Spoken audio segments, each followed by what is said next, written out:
Предпраздничная пятница, раннее утро, проходное Мозырского НПЗ озаряют сотни женских улыбок. Радостных, слегка смущенных, удивленных и очень искренних. На старте рабочего дня заводчанок встречали ростовые куклы в образах звезд российской эстрады, любимых женщинами исполнителей Артура Пирожкова и Стаса Михайлова. Они вручали милые сладкие презенты. А еще был огромный плюшевый медведь, который дарил каждой девушке теплые объятия и живое музыкальное сопровождение.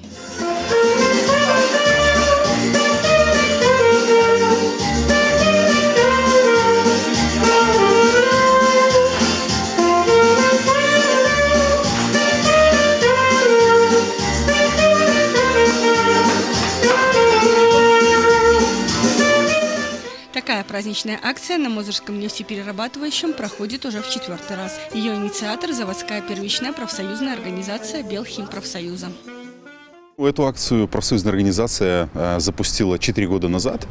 Значит, приурочиваем мы ее к 23 февраля, 8 марта. На 23 февраля традиционно девушки с волейбольной командой поздравляют наших мужчин.